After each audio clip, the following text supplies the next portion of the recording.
Hello everyone, today I'm going to be talking about the Lil Tay situation and everything. But before we do that, I'm going to give you a little bit of her backstory. If you already know her backstory and you don't really want to hear it again, then there's a timestamp when I actually start talking about the situation. So anyways, let's get into this.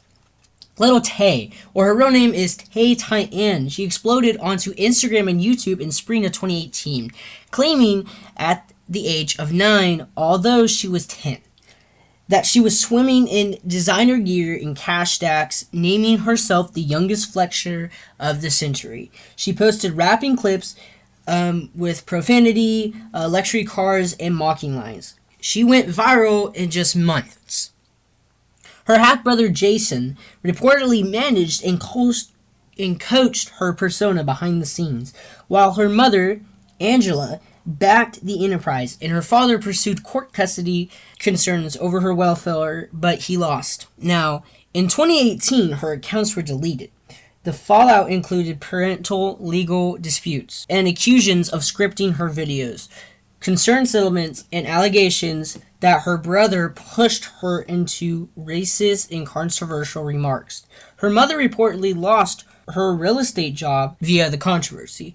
Her father won legal custody. Jason and Angela defended their control lightly through social media posts that later were claimed as hacks or misinformation. 2023, there was a death hoax and rebirth. In August 2023, after years online, an Instagram post suddenly claimed Lil Tay and her brother had died. The post was deleted within 24 hours, as Lil Tay, now called Tay, confirmed via TMZ that her accounts had been hacked and that she was alive and well.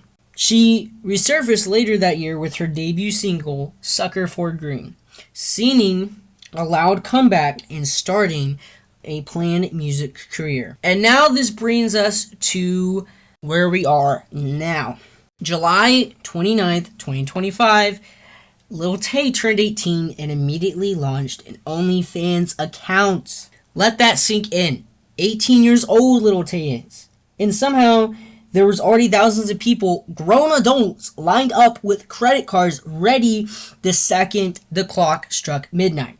Now, if that doesn't make you uncomfortable, it should.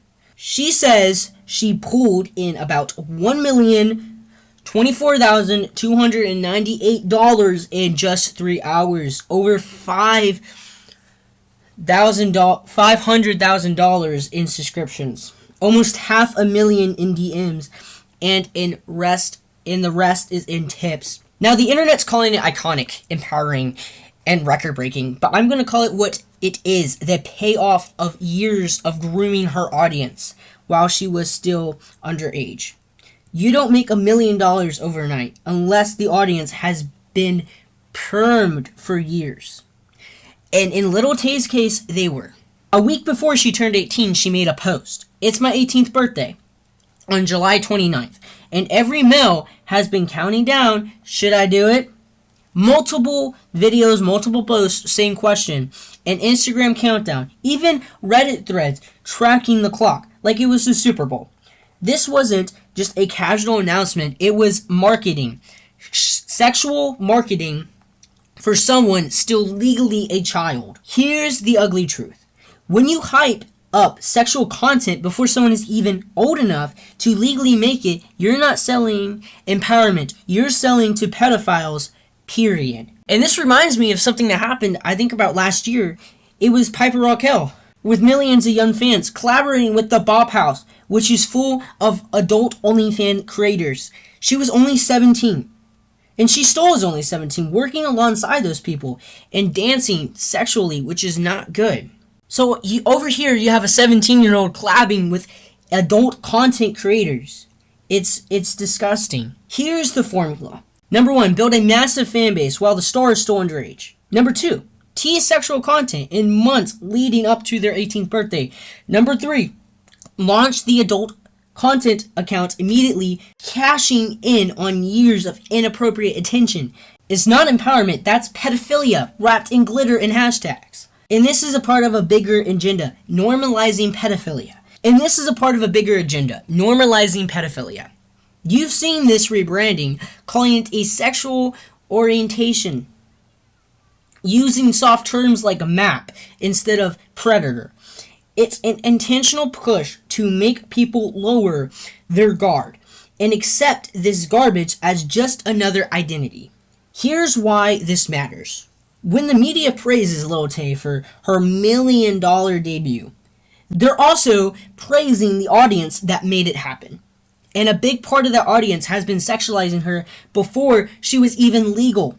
We're celebrating the predators. Lil Tay's story is a case study in how this works. The second she hits the legal age, the money pours in, not from new fans, but from the ones who's been lurking and waiting. And if we don't call this out, more kids will be funneled through the same machine, Piper Rockelle, whoever's next, until this becomes just the way it's done. This isn't about hating Lil Tay or shaming her personally. This is about the culture, the industry, and the predators that benefit when the innocence of kids becomes just another marketing campaign. If you think this is empowerment, you're not paying attention. Protect innocence and stop normalizing predators. And it's completely sad and disturbing that she would even think to do this.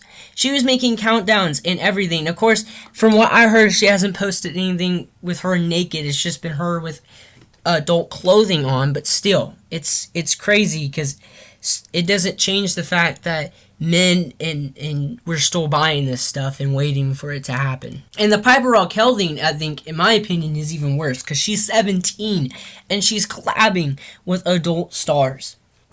And it's just crazy how in today's society it's being normalized.